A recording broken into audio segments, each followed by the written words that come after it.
दोस्तों, क्या आप भी हल्दीराम जैसी खस्ता मठरी घर पर बनाते हैं और वो नहीं बन पाती हैं? जब बनाते हैं तब तो वो खस्ता रहती हैं, उसके बाद सॉफ्ट हो जाती हैं। तो चलिए आज मैं आपको पूरे ट्रिक और टिप्स के साथ बताऊंगी कि हल्दीराम स्टाइल मठरी कैसे आप घर में बना सकते हो और महीनों स्टोर कर सकते हो। जैसे आप बनाकर रखोगे वैसे ही वो खस्ता बिल्कुल बनी रहेंगी पूरे महीने भर। तो यहाँ पर मैंने ना एक करीब 250 ग्राम यहाँ पर मैंने मैदा निकाला है, उसको अच्छे से छान लेना है। और उसके बाद हम इसमें कुछ मसाले भी डालेंगे। तो यहाँ पर सबसे पहले एक चम्मच, मैंने एक छोटा चम्मच है और इसमें मैंने अजवाइन क्रश करके डाला है। और उसके बाद 1.5 चम्मच के करीब मैंने इसमें कसूरी मेथी इस तरह से डाला है। तो कसूरी मेथी का टेस्ट बहुत अच्छा आता है। आपने देखा होगा जो हम मार्केट से लाते हैं हल्दीराम वाली मट्ठी, उसमें कसूरी मेथी की खुशबू बहुत अच्छी आती है और उसका फ्लेवर खाने में बहुत टेस्टी लगता है। और उसके बाद मैंने इसमें थोड़ी सी हींग डाली है और स्वाद के अनुसार नमक डाला है। 2 चम्मच के करीब मैंने इसमें नमक डाला है। उसके बाद खास चीज़ होती है हमारा मोयन। तो मोयन जितना अच्छे से हमारा लगा होगा उतनी ही हमारी खस्ता मठरी बनेगी। तो यहाँ पर मोयन हमको खूब अच्छे से लगाना है, मतलब कि इसको जब हम डालेंगे ना तो इसको मसल मसल करके इस तरह से चेक करते रहेंगे कि इसकी मुट्ठियाँ बंधनी चाहिए। और जब मैं इस तरह से देखिए डाल रही हूँ तो ये मुट्ठियाँ टूटती नहीं अपने आप।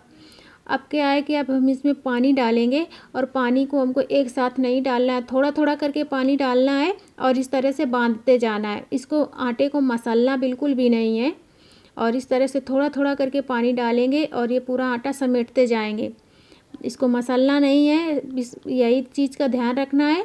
इसमें ये जो परत बन जाती है ये परत हम बनी रहनी चाहिए। अगर हम इसको मसल मसल कर चिकना कर देंगे तो हमारी मठरी खस्ता नहीं बनेगी और वो सॉफ्ट हो जाएगी। तो इस तरह से ये देखिए, इस तरह से मैं मसल नहीं रही हूँ, इसको बस मुट्ठियों से बांध रही हूँ कि जितना सूखा आटा है उसको इस तरह से बांध बांध कर एक जगह इकट्ठा करना है। तो ये देखिए बिल्कुल थोड़ा थोड़ा पानी डालना है और इस तरह से पूरा बांधते हुए मैंने ये देखिए पूरा समेट लिया है। ये पूरा अभी अंदर से समेट कर बिल्कुल इकट्ठा कर दिया है। ये चिकना बिल्कुल भी नहीं है और ऐसे ही हमको आटा तैयार करना है। तो बस ऐसे ही आटा लगाना है। और आटा लगाने में एक चीज़ का और ख्याल रखना है कि आटा हमारा सख्त होना चाहिए, बिल्कुल सख्त होना चाहिए, ये बिल्कुल सॉफ्ट नहीं होना चाहिए। सख्त होगा तो हमारी मठरियाँ खस्ता बनेंगी और इनको 1-2 महीनों के लिए स्टोर करोगे तो भी वो उतनी ही खस्ता बनी रहेंगी। और उसके बाद हमको करना क्या है कि इसको 15 मिनट के लिए छोड़ देना है। तो ये देखिए मैंने 15 मिनट के लिए छोड़ दिया था और ये हल्के हल्के सफ़ेद सफ़ेद की बूंदी जैसी आ जाती है। बस इसको थोड़ा सा इस तरह से मिला देना है और उसके बाद इसको इस तरह से बिल्कुल छोटी छोटी कंचे की तरह इनको तोड़ कर रखना है। और इसमें मैंने मोयन 4 से 5 चम्मच लगा था, मेरा मोयन आधी कटोरी लगा था। और उसके बाद इस तरह से ये देखिए, इस तरह से इसको बिल्कुल छोटी छोटी कंचे की तरह तोड़कर तैयार कर लेना है। अगर आप सॉफ्ट आटा लगा देंगे तो आपकी ये जो मठरी बनाएंगे, ये जब बनाएंगे तब तो ये खस्ता रहेंगी नहीं, उसके बाद ये सॉफ्ट हो जाएंगी। तो यहाँ पर इस तरह से देखिए इनको बिल्कुल, ये जो लोइयाँ हमने तोड़ कर रखी हैं इनको आपको चिकना नहीं करना है। बस इस तरह से एक हाथ में लेना है और दूसरी हथेली से इस तरह से दबा देना है। बस इतना ही करना है आपको। ये जो क्रैक दिख रहे हैं यही हमारी मठरी को खस्ता बनाते हैं। तो ये देखिए इस तरह से हम इनको दबा देंगे और इस तरह से इनको बनाने में ज़रा सी भी मेहनत नहीं लगती है और इनको बनाना बहुत ही आसान है।